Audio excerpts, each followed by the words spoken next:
મારું નામ ગિરીશભાઈ નાયક, હું કલોલનો વતની છું. મને એકચ્યુઅલ પ્રોબ્લેમ પગમાં હતો. જો તમે કદાચ મારા પગનું થોડું તમને એક્શન કરીને બતાવું, મોઢેથી કહેવું અને ખરેખર રૂબરૂ તમને ટેસ્ટિંગ મને શું ફરક પડ્યો છે હું તમને કહી સંભળાવું. થોડું મારા પગની તમે ડાયરેક્શન લેજો તો બધાને દેખાય. એકચ્યુઅલ આમ નીચે તો દેખાશે નહીં. હું પહેલાં આજથી 1 મહિના પહેલાંની વાત કરું છું. 1 મહિના પહેલાં મને આ પ્રોડક્ટ નહોતી મળી.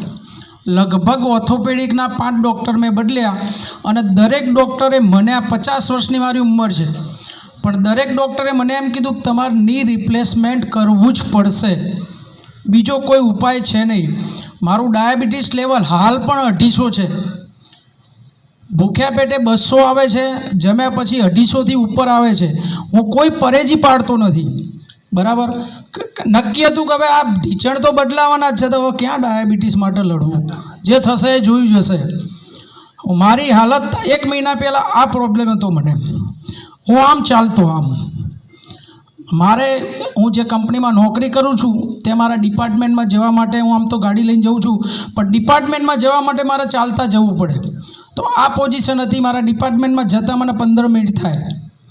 અત્યારે મને પગમાં કોઈ જ પ્રોબ્લેમ નથી, હું શાંતિથી ચાલી શકું છું.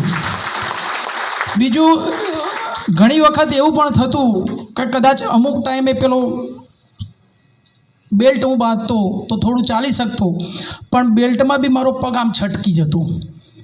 તો ઘણી વખત ચાલતા ચાલતા હું બિલકુલ અનબેલેન્સ થઈ જતો, કોઈનો સહારો લેવો પડે.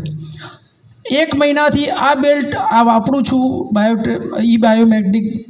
તો મને કોઈ દિવસ હજુ સુધી પગ છટક્યો નથી. 1 મહિનાથી નથી છટક્યો. મને ખરેખર આમ તમને કહું તો એવું લાગે કે મને એમ જ હતું કે હવે શું યાર 50 વર્ષ થયા, હવે ઓપરેશન કરાવવું જ નથી, હવે જે થવું હોય થાય, બરાબર. હું ટૂંકમાં હારી ચૂકેલો. પણ મારા મિત્ર અશોકભાઈ દવે, એમના મિત્ર ભાર્ગવભાઈ આ પ્રોડક્ટ વાપરતા હતા. એમને વાત કરી, એ બી પ્રોડક્ટ વાપરે છે અને એમને મને આ સજેસ્ટ કર્યું. 1 મહિનાથી હું વાપરું છું. કમાવાની ઈચ્છા પછીની છે. જેમ મોહનભાઈએ કીધું કે મને જિંદગી મળી છે, એમ મને પણ જિંદગી મળી છે. તમે વેચવાની ગણતરી ના રાખતા, કોઈનું સારું કરવાની ગણતરી રાખજો. પૈસા તો મળશે જ, પણ કોઈના આશીર્વાદ મળશે ને પૈસા કરતાં પણ વધારે છે, એટલું યાદ રાખજો. જેમ મુકેશભાઈ એ પ્રોડક્ટ આપી મોહનભાઈ ભલે અત્યારે એમ કે હું 2 લાખ કમાયો, 2 લાખ નહીં, એમ મુકેશભાઈ કેટલા આશીર્વાદ કમાયા. મુકેશભાઈ એવું કીધું 50 ને હું 65 લાખ કમાયો. 65 લાખ રૂપિયા કરતાં એમના આશીર્વાદ કેટલા મળે એ મહત્વના છે.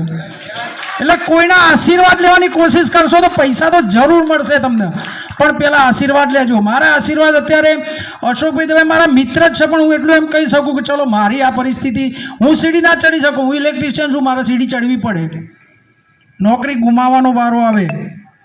તે છતાં અત્યારે હું સીડી ઉતરી શકું છું. અત્યારે લાઈવ મેં અહીંયા પણ હું લિફ્ટમાંથી ના આવ્યો, સીડી ચડીને ઉતરીને આવ્યો, બરાબર.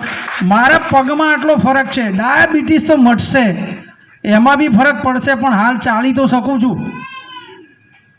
એટલે ખરેખર આ પ્રોડક્ટ સારી છે. કોકના આશીર્વાદ લેજો, કોઈને ફ્રીમાં આપી દેજો. કોકનું સારું થશે, આશીર્વાદ મળશે. પૈસા પછી તમને મળશે, પણ એક વખત કોકના આશીર્વાદ તો લઈ જ લેજો સાહેબ. કદાચ કોઈ ગરીબ હોય ને તો એને આપી દેજો ફ્રીમાં.